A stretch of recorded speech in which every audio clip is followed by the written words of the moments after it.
Recording in progress. Deep inside the skull of every one of us, there is something like a brain of a crocodile.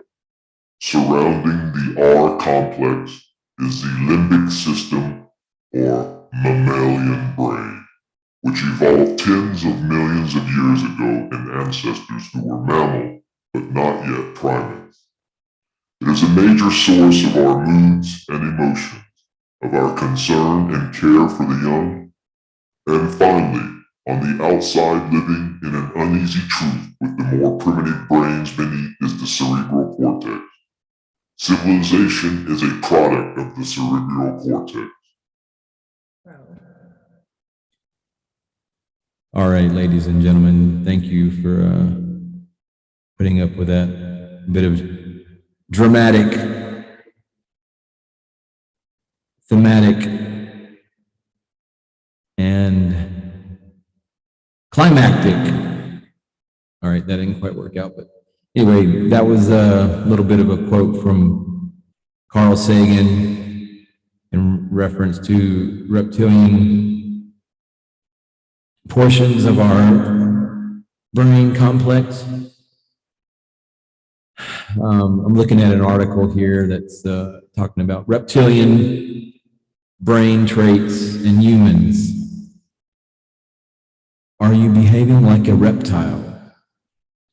Reptilian brain behavior traits. That's what this article is discussing, and how humans exhibit reptilian behavior. Looks like it's talking about a user manual for the body. Not sure that was ever discussed in my health classes in high school. In fact, I think we were probably encouraged to exhibit our reptilian facets. At least we were on the football team. I noticed how easily I was triggered, an unconscious emotional reaction as a child and young adult, before the term triggered was even used. And I believe what gets triggered in us is the reptilian brain. Well, that is exactly what ties a person into the digital matrix. All of this very powerful and ancient part that lies at the center of what drives our genetic vehicle, if you will. If a person hasn't considered such a concept or had it ever pointed out to him, which it seems like, there's a whole part of our reality that encourages people to only exist from that and just, profit from that behavior.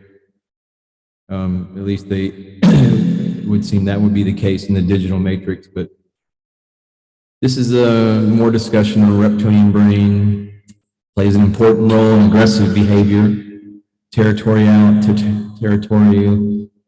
ritual, establishment of social hierarchies, triune brain model. Let's see if that actually shows us what the.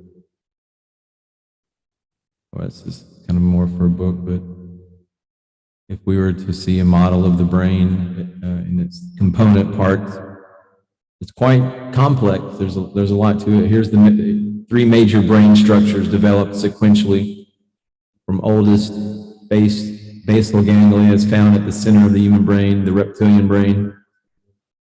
And there's the other two, limbic and neocortex. Basal ganglia, a number of the surrounding structures within the base of the forebrain are responsible for species-typical behaviors present in aggression, dominance, territoriality, and ritual displays. The oldest part is the reptilian brain, serpentine brain, lizard brain, or R complex in its technical designation. Serpentine brain consists of the upper part of the spinal cord and the basal ganglia. This part of the brain fundamentally influences our behavior and controls bodily functions required to sustain life, such as breathing and body temperature. The reptile brain also is where repeating patterns such as rituals, automatic responses without conscious thought, predictability, all of this fight or flight, fear of dying, lack of money, lizard brain. Lizard brains are often labeled these people as crazy, unstable, referring to people who are willing to take a leap of faith and go for it. I remember when I was active duty Army in 1999, I was stationed in Hawaii, and I decided I was getting out and out of active duty, and I was just going to, from Hawaii, go to Austin, Texas, and move there to Austin. And I remember everybody that was like, my contemporaries and my chain of command, and they were just scratching their head like, well, what are you going to do when you get there? And I was just like, I'm just going to play guitar. And they were convinced I was crazy because I had no other plan other than that I was just going to move to Austin, leave the security of the being active duty Army and all that stuff, and just totally change my life. And that's what I did. So I guess I wasn't quite as controlled by my lizard brain as some of my contemporaries. But that's changed throughout, as you go through different periods of life. It's amazing, how we can fall back into that primitive, snake-like, lizard-like existence. Once people fear not surviving, the brain's fear center takes over, and we are at the mercy of its reactions. Systems controlled and influenced by the reptilian brain, education system, government, military, judicial, religion. When the reptilian brain is controlling someone, their behavior can affect other people's brain responses. We can be calm, relaxed, and collected for 1 minute. Still, if someone displays serpentine brain behaviors in our presence, it can affect our behavior unless we remain conscious. The desire to control, whether it be in relationships, circumstances, or life in general, is a primary trait of the reptilian brain in action. We often call people displaying this behavior control freaks. There we go. There's that quote that I dramatically started off with from Carl Sagan. 28 reptilian brain behavior traits. There you go. Not too surprising. Wars, jealousy, anger, fear, hostility, stuck or frozen with fear, aggressiveness, conflict, extreme behavior, dog eat dog beliefs, OCD, hoarding, looting. Oh, I'm a little bit of a hoarder, I have to admit. Hunger, sex, yeah, all that stuff. That's what the digital matrix capitalizes and keeps us all tied into their Archon control grid. Reptilian brain, emotional responses are based, power, status, reputation, basically the sense of self. The reptilian brain doesn't like change or new viewpoints. Reptilian brain doesn't know the difference between real and imagined. So anyway, that was I kind of jumped into that reptilian brain from I was looking at an article, a document I have. It's called Archons, Hidden Rulers Through the Ages, and it was discussing pretty fascinating stuff. I mean, I can see where if you don't have any kind of context to this stuff, this can be a bit far out. I get that, but just consider where we're at in today's timeline of existence, and kind of how we got there. And this is talking about the Archons, and here's the 7 deadly sins were inserted as archetypes into the soul when it incarnated on earth for the first time: lust, gluttony, greed, sloth, wrath, envy, pride. Or in the words of Castaneda, referring to Carlos Castaneda, who I'm a big fan of, as his Toltec. He was, Don Juan was his mentor, and was taught him about shamanism and sorcery. But all from the Mesoamerica, from Toltec, Aztec, ancient, and all that stuff is fascinating. But anyway, that's Castaneda. It's cool. I didn't realize that. I didn't see that before, but Castaneda, it's good to see Carlos Castaneda referenced. this day and age. The predators gave us their mind, talking about the Archons and the Reptilians, caught up in the illusions of material existence, believes he is just a body and cannot grasp the truth of his origin condition, perpetuates spiritual blindness. The Archons are tyrannical and limiting agencies who rule over humanity and creation in order to enhance their own self-importance and glory. It is incumbent upon the knower to realize this and to extricate himself from the grasp of these powers whenever possible. And the Archons and their foot soldiers, that they're entities, human or organic portals that are basically just, their awareness or their connection to their soul has been a long time ago been crushed, and so there's a lot of people out there, if you want to call them foot soldiers of the Archons, system agents, talking about the matrix, terminology. And they're very clever, and they will, in conjunction with this digital matrix and, constant onslaught of TV or, advertising, subliminal messages, just, constantly hitting all those reptilian primal centers of, fight or flight. But they're quite devious, I'm going to tell you. And to extricate yourself, I would, here we go. So the Archons are tyrannical, limited, rule over humanity, order to self-importance. It is incumbent upon the knower to realize this and to extricate himself or herself from the grasp of these powers. The existential predicament of human life lies in the uncomfortable dominance to which these lesser godlings subject the spirits of human beings, and from which only the experiential realization of gnosis can extricate them. Yes, this is, I mean, if anything, at this point, I would just, I have to emphasize and, just over and over again, just lets a person know that the soul is real and that we are engaged in a battle.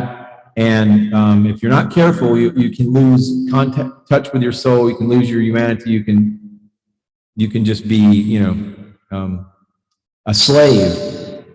I mean, imagine just being caught up in a loop, a behavior loop of lust, gluttony, greed, sloth, wrath, envy, pride for eternity.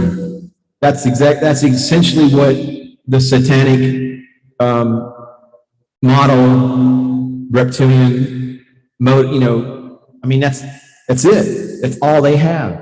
And it's dog eat dog. It's you're enslaved to that matrix, to their matrix. And and it's through, I guess, the main head honcho, Satan, however far back in time that the split from source, the original creator source, and the emanations as they were stepped down. And I mean, that's all very deep theology or cosmogony or philosophy, and I guess if I were to kind of ramble on about that kind of spiritual gnosis or knowledge, it might kind of lose some people. But I would think that everybody who still kind of has that small voice of light, of divinity, awareness, if you just listen to that small voice, something's up, and I mean, if anything, look in the advertising agency. I mean, women have been preyed upon for, well, I just remember my first girlfriend in college. I remember her coming to me one day with a stack of magazines, Cosmopolitan, Vogue, all these women sort of oriented fashion magazines, and her, and just basically opening my eyes to what females were subjected to with, the constant just, brain tampering and just subliminal, just this pressure that was put upon as far as looks and all this, but it's just everywhere throughout all of our society, all of our that control matrix that's based on the reptilian brain. And, you know, John Carpenter, was it John Carpenter that did the movie They Live? I mean, if you recall that movie from the 80s, sometime in the 80s, They Live, that pretty much hit it spot on. So anyway, I just thought I'd ramble on a little bit about the reptilian brain and try to reemphasize that it is a struggle, there is a battle. It's you know, and your soul is important, and other than that, I do like snakes, though. I'd like to have a lizard like that, little buddy, just, you know, hug him and all, whatnot. But everything at the end of the day, you know, I don't like to, hopefully I'm not coming off, you know, too black and white, but at the end of the day, we all come from source, and there is love to go around for even the most controlling reptiloid in existence. And the idea is that you once you understand the game and the way the matrix and the ensnarement and the entrapment works, you extricate yourself from it, but you don't have animosity towards that. You know, I mean, that's what kind of took me a while to, I mean, to try. I wanted to go after some of the, you know, some of the system agents that I knew, you know, and once I realize the game. But anyway, you know, you just have to kind of, the real weapon is that you use is love and understanding. And, you know, and if you get into the game of anger and revenge and violence against, you know, all that, you're just right back into that matrix, and you're right into their expertise and their game. And, you know, some people, that's what all they know. And, you know, and so when they encounter somebody who, and I had to do this. This is how I stepped away from all that vicious cycle. I mean, I just blew people's minds by, you know, showing love and understanding and biting my tongue and holding those more reptilian urges in check, keeping them in check. And, you know, knowing that I had to like just extricate myself from that whole reality very carefully, like a surgeon, and do it and be as wise as a serpent, which I was, and I saw my way out of it, and serpentine my way, Byzantine maze. I got myself out of it, and everybody can do it. But the first step I really have to communicate. The first step is realizing that it is a battlefield, and that you do have something valuable, and you should, at all costs, you should cherish it and you know, encourage it and hug it, you know, and love it. Namaste, namaskar.